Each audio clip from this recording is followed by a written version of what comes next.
Võrus vali muidugi Rain Epler, Katriine-Maria Orula ja Aadu Birnbaum. Valides EKRE, palgad hakkavad kasvama ja hinnad ning maksud langema. Kes toob tagasi jõukuse? Muidugi EKRE.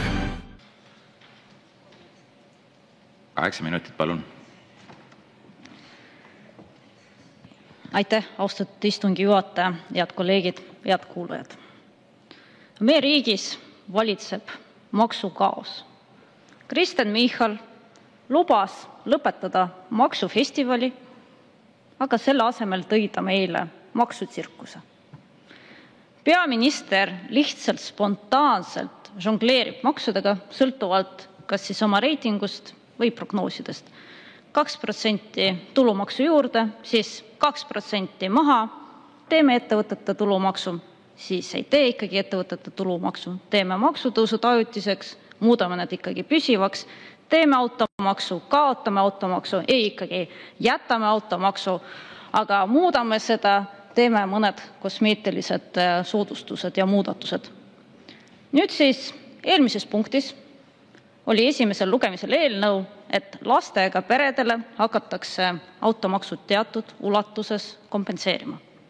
Jällegi, valimiseelne tegevus. Miks siis sellega varem ei tegeletud? Miks äkki just nüüd, kaua meil see automaks kehtinud juba on? Et miks kohe erisusi sisse ei viidud? Ja ma tuletan meelde, et kõik muudatusettepanekud, mis selles osas olid esitatud, neid isegi ei olnud võimalik siin hääletada, sest absoluutselt kõik muudatusettepanekud seoti kokku. Ja kui nüüd on Reformierakonnal nii suur mure lastega perede pärast, siis mul on küsimus, aga miks siis võeti lasterikaste perede toetus ära? Miks langetati vanemahüvitise ülempiiri? Miks võeti kodustelt emadelt ravikindlustus ära? Miks tõsteti käibemaksu 24%-ni? Et paljud pered ei saa enam endale toitu lubada, ei saa lubada tervislikku toitu oma lastele. Ja selle asemel, et näiteks käibemaksu vähendada, rahandusminister hoopis sõimab meil Eesti rahvast paksuks. Et me niigi sööme siin kõik liiga palju. Et kas te tõesti arvate, et pärast seda kõike keegi veel usub, et valitsus hoolib Eesti peredest? Et Reformierakond hoolib lastega peredest? Kahjuks see Reformierakonna, Eesti 200 ja sotside poolt kehtestatud automaks on üks suurim kobarkäkk üldse ja peab täielikult kaduma. Mitmes versioon automaksust see juba on, et kas keegi üldse mäletab? See on vist juba 4. või 5. versioon sellest automaksust ja ikka on põhiseadusega vastuolus. Ja isegi kui me praegu viime sisse kõik need kosmeetilised muudatused selle eelnõu raames, see on jätkuvalt põhiseadusega vastuolus. Muu hulgas ka seetõttu, et ei ole tehtud erisusi puuetega inimestele. Puuetega inimesed on täna sunnitud autost loobuma. Ja ma tuletan meelde uuesti seda, algselt kui president jättis selle automaksu välja kuulutamata, ta viitas sellele, et puuetega inimestele hüvitati või öeldi, et nad on automaksust vabastatud vaid siis, kui auto on ümber ehitatud. Presidendi soov oli see, et automaksu vabastus oleks kõigile ühtne, kõigile puuetega inimestele ühtne. Aga mida selle asemel valitsus tegi? Siis valitsus ütles, siis me ei hakka üldse mitte midagi hüvitama.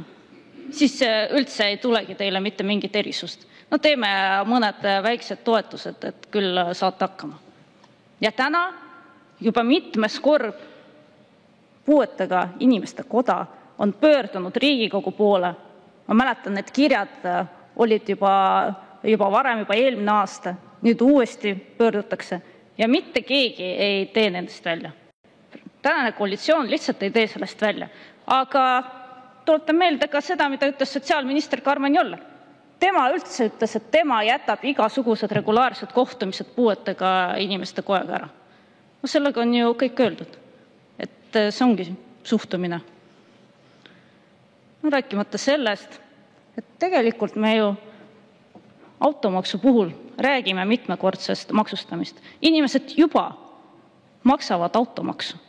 Seda suurenenud kütuseaktsiisi näol, suurenenud käibemaksu näol, mis on kusjuures teinud nii autod, hoolduse kui kõik teenused palju kallimaks.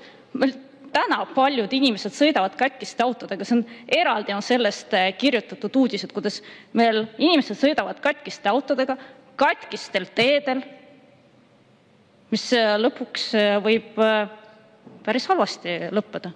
See on ju ohtlik. Et miks keegi sellest ei räägi? Ja siis lisaks kõigele sellele eraldi makstakse registreerimistasu ja siis eraldi iga-aastast automaksu. See on ju röövimine. 4-kordne maksustamine. Aga Keskerakond ei anna alla. Me jätkame võitlust. Lisaks eelnõudele, mis me oleme esitanud ka kaebused kohtusse. Vajadusel me lähme ka Riigikohtuni välja. Ja tänases olukorras see seadus on põhiseadusega vastuolus ja ka pärast seda ta jääb vastuolu põhiseadusega. Ja üks hetk see ongi Riigikohtu laual, kus Riigikohus ka üks hetk võib tunnistada, et kõik need maksud, kõik see seaduseelnõu oli alati algusest peale vastuolus meie põhiseadusega. Ja senikaua, kuni me võitleme riigi tasemel, siis kui Keskerakond peaks saama valituks ja tulema Tallinnas võimule, siis me kehtestame automaksu kompensatsiooni eakatele, erivajadustega inimestele, lastega peredele, et olla abiks meie inimestele. Ja 1,5 aasta pärast, kui juba toimuvad Riigikogu valimised ja Keskerakond tuleb võimule, siis me tühistame selle automaksu täielikult ka üle riigi. Aitäh teile! Suur tänu teile!